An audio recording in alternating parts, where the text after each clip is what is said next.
வணக்கம். ராஜியன் ருசி வாங்க ரசிக்க போகலாம். கோவக்காய் பைத்ததால் என்ன பண்ணுறது, இந்தமாரி நான் கட் பண்ணி வச்சுருக்கிறேன். இப்போ வந்து நான் என்ன பண்ண போகிறேன், இந்த கோவக்காய் சப்பாத்தி பண்ண போகிறேன். அது எப்படி பண்ண போகிறேன்றதை நான் உங்களுக்கு காமிக்கிறேன். வாங்க போகலாம். இது வந்து ரொம்ப பைத்திடுச்சு, பொரியலும் பண்ண முடியாது, வேஸ்ட்டாக எடுத்து நம்ம கீழே போடணும். கீழே போடுறதுக்காக எதுக்கு நம்ம கீழே போடணுன்றதால இது நல்லா நான் க்ளீன் பண்ணி கட் பண்ணிவிட்டு இப்போ ரெண்டாக கட் பண்ணிக்கிறேன். இப்போ நம்ம மிக்சியில் போட்டு லைட்டாக அடிக்கணும். அப்படின்னா ஜாஸ்தியாக பேஸ்டெல்லாம் அடிக்கக்கூடாது, ஒரு மீடியம் சைஸ் அடிக்கணும். அடித்தா அது ஒரு மீடியமில் வந்துடும். இது கூட வந்து நான் காரத்துக்கு வந்து காஞ்ச மிளகா போடுறேன். காஞ்ச மிளகா நம்மளுக்கு தேவையான அளவுக்கு நான் காஞ்ச மிளகா போடுறேன். இது கொஞ்சம் காரன்றதெல்லாம் காரம் கம்மியாக போடுறேன். இப்போ இது வந்து நம்ம மிக்சியில் வந்து லைட்டாக அடிக்கணும். அடிச்சுட்டு காமிக்கிறேன். இங்கே பாருங்கள், இந்தமாரி அரைச்சிக்கணும். தெரியுதா உங்களுக்கு?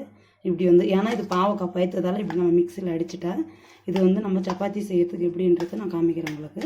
பாருங்கள், சட்டி காஞ்சிடுச்சு. இப்போ நம்மளுக்கு தேவையான அளவுக்கு எண்ணெய் ஊற்றணும். நம்மளுக்கு எவ்வளோ தேவை அவ்வளோ தேவையான எண்ணெய் நாங்கள் வந்து கொஞ்சம் அதிகமாக ஊற்றுறோம். ஏன்னா கோவக்காய் வந்து நாங்கள் வாங்கி வச்சோம். அது வந்து வாங்க சொல்ல கொஞ்சம் நல்லா தான் இருந்துச்சு. அப்புறமா பார்த்தா பைத்திடுச்சு.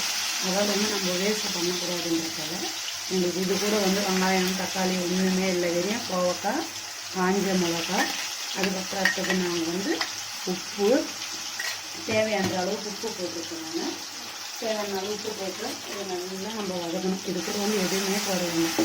நல்லா வதங்கிச்சுன்னா நம்ம வந்து இதில் சப்பாத்தி மாவு பிசையணும். சப்பாத்தி மாவு பிசைஞ்சு நம்மளுக்கு தேவையான அளவுக்கு உப்பு, ஏன்னா நம்ம மாவுலேயும் உப்பு போடுறோம், அதுக்காக தேவையான அளவு உப்பு. உங்களுக்கு தேவையான அளவுக்கு பெருங்காயம் எடுங்க, கொஞ்சம் போடுறேன். ஃபுல்லு நல்லா ரோஸ்ட் ஆகணும். ரோஸ்ட் ஆகிடுச்சுன்னா நம்மளுக்கு கரெக்டாக இருக்கும். இப்போ நம்ம இது ரோஸ்ட் ஆகட்டும்.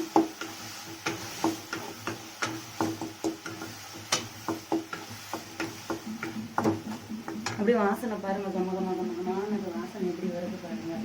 அது இப்போ தான் நான் போட்டேன், இப்போ தான் ரோஸ்ட் ஆகிட்டு இருக்குது. இருந்தாலும் வாசனை எந்த அளவுக்கு வருது பாருங்கள். அதை வந்து நான் நம்மளுக்கு வந்து தேவையான அளவுக்கு மாவு, சப்பாத்தி மாவு நம்மளுக்கு எவ்வளோ வேணுமோ அவ்வளோ மாவு எடுத்துக்கலாம். அந்த சப்பாத்தி எடுத்து நான் பிசைஞ்சிக்கிறது வந்து இப்போது 1/2 கிலோ பாவக்காய், ஒரு 15 சப்பாத்தி வேணும். அந்த அளவுக்கு நான் இப்போ மாவு பிசைய போகிறேன். அதில் என்ன போட போகிறேன்னா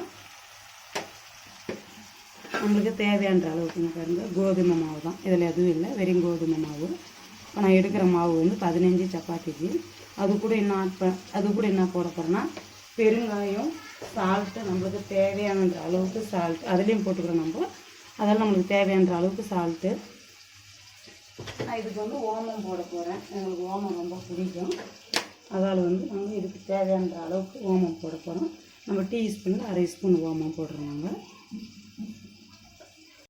பாருங்கள், நல்லா வதங்கிடுச்சு. இந்த அளவுக்கு வந்துடுச்சு. இப்போ பார்க்க போனால் உங்களுக்கு அது எப்படி தெரியுன்றதுன்னா உருளைக்கிழங்கு சப்பாத்தி கட் பண்ணி பாருங்கள். இது நல்லா வதங்கிடுச்சு, ஸ்மெல்லு வருது, கமகமானது. பாருங்கள், நாங்கள் போட்ட எண்ணெய்க்கு இதுக்கும் வந்துடுச்சு. நீங்கள் குழந்தைங்களுக்கு இது மூவ் பண்ணி கொடுங்க, செஞ்சு பாருங்கள்.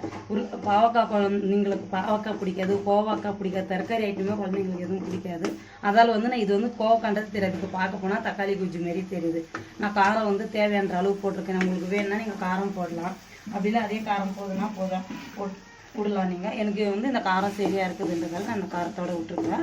இப்போ நம்ம வந்து நார்மல் சப்பாத்தி எப்படி பண்ணுறோமோ அதே மாதிரி தான். நார்மல் சப்பாத்தி தான்.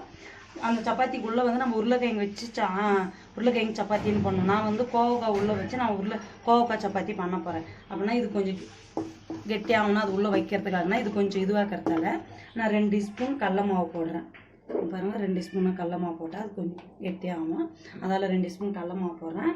உங்களுக்கு காரம், உப்பு உங்களுக்கு தேவையான அளவுக்கு நீங்கள் போடுங்க. எங்களுக்கு வந்து இந்த காரம் போகுதுன்றதால காரம் உப்பு எங்களுக்கு கரெக்டாக இருக்குது. அதால் வந்து இந்த காரம் எங்களுக்கு நாங்கள் சரியாயிடுச்சு. இப்போ இது கூட வந்து நீங்கள் கொத்தமல்லி போடலாம். எங்கள் வீட்டில் வந்து கொத்தமல்லி இல்லை இப்போக்கி. எங்கள் பசங்க மதியமே எதோ முடிச்சுட்டு இருக்காங்க. அவங்க எதோ பண்ணி வீட்டில் இருக்கிறதால அவங்க எதோ சமைச்சு சாப்பிட்டுருக்காங்க. அதால் வந்து கொத்தமல்லி இல்லாமல் நாங்கள் இது பண்ண போகிறோம். இதை பண்ணி நாங்கள் உங்களுக்கு காமிக்கிறோம். நீங்கள் குழந்தைங்களுக்கு செஞ்சு கொடுங்க, சாப்பிட்டு பார்க்கட்டும் குழந்தைங்க. அதுங்க ட்ரை பண்ணுங்கள். பாருங்கள், மாவு பிசைஞ்சு வச்சு 5 நிமிஷம் ஆயிடுச்சு. நம்ம எந்த அளவுக்கு பிசைஞ்சிக்கிறோம் பாருங்கள். இப்போ வந்து நம்ம சப்பாத்தி தேய்க்கலாம்.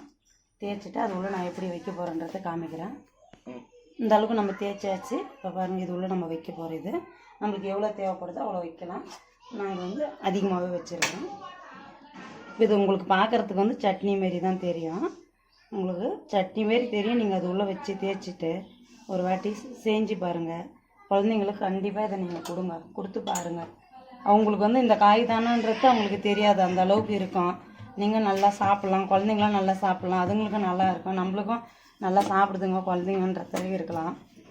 பாருங்கள், நார்மல் சப்பாத்தி மாதிரியே தான் வரும் இது.